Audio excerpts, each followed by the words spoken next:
Senate. They already have comfortable control of the United States House. A key player in that latter body is with me right now, the Republican Congressman Mike Kelly from the beautiful state of Pennsylvania.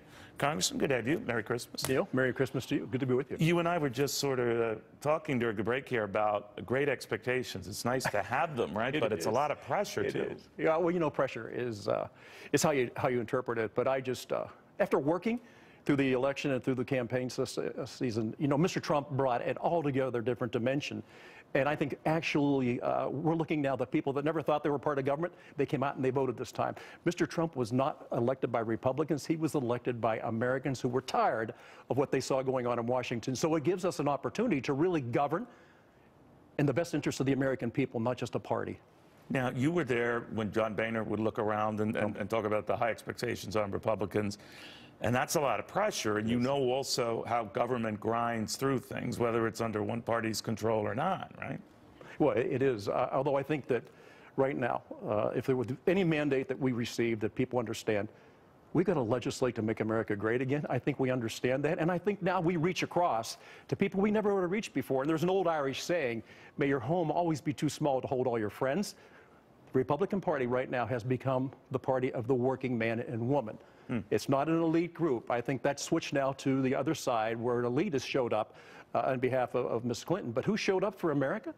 Who showed up for Donald Trump? Everyday Americans, blue-collar Americans, women and men who get up every day with one purpose and one purpose only, and that's to take care of their families, their communities, and make America great again. And I think that was the message, and I think we understand that, and we're going to govern that way, and we're going to legislate that way. It depends on your definition of great, right? I mean, a lot of people within your own party, sir, have been saying, well, we don't think it's a great idea to have tariffs or to threaten trade wars or to be protectionist. So some have already come out saying, in your leadership, that's a non-starter. I'm just paraphrasing here. Yeah. So if you go after these kind of companies that do this stuff, it's not going to fly with us. So I'm wondering if that's a problem.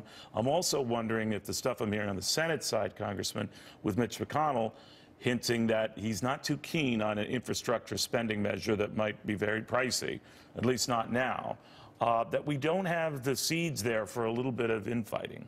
Well, I think a little bit of infighting's fine. But again, as you know, I think thanks to Harry Reid, this idea that you have to hit the 60-vote threshold, it's never been part of our Constitution. That was a Senate idea, and I'm sure that there's people in the Senate would say, hey, wait a minute, slow down, Kelly. We have some ideas of what you guys should be doing in the House. I'm just saying this.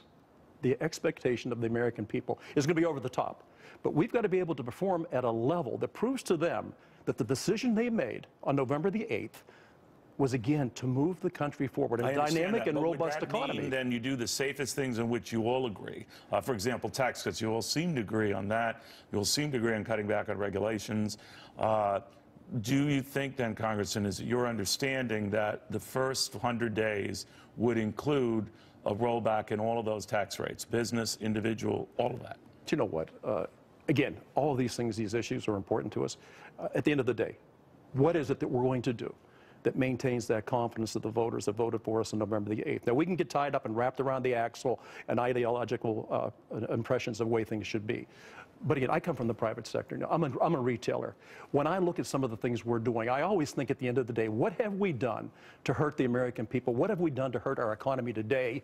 And so if we look at where we are immediately, right away, January 20th, what do you think the administration, the Congress should do immediately? Well, we're looking at the things that really do affect business and prosperity, and that is tax regulation, or taxes and regulations. Tax reform is that's a gimme. That's going to happen immediately. Regulations, though, I think are the biggest obstacle that we face. Nothing strangles. Okay. So we have to roll back. Very clear. Regulations, roll a lot of those back. Taxes, business, individual, roll those back to the levels that Donald Trump wants. Are you comfortable with what the levels he wants? Well, you know, I think the president-elect has some ideas. I think those are things that we're going to have to work on together. There are things that we can accomplish. His are more sweeping than your plans. I'm sorry? His are more sweeping than your plans. His are more sweeping than ours, and I think that because of the legislative group that we are, the process that we have to go through, it's a little bit easier for the president to say we're going to do this than it is for the Congress to say it on either side of the House, whether the House or the Senate. Would you be okay with a plan that would temporarily, in the near term, make the deficit worse before revenues come in? That's assuming big tax cuts are the offing.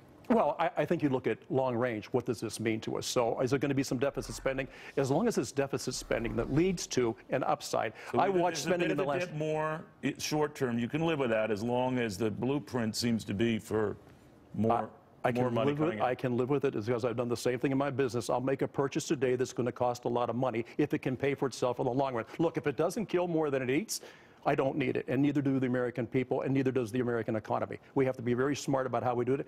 Making an investment today, a long-term investment that pays off profitably down the road, is the thing that we can do, and we need to do it as quickly as we can. All right.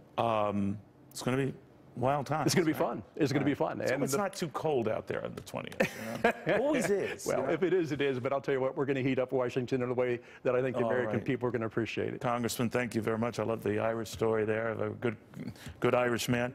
All right. In the meantime,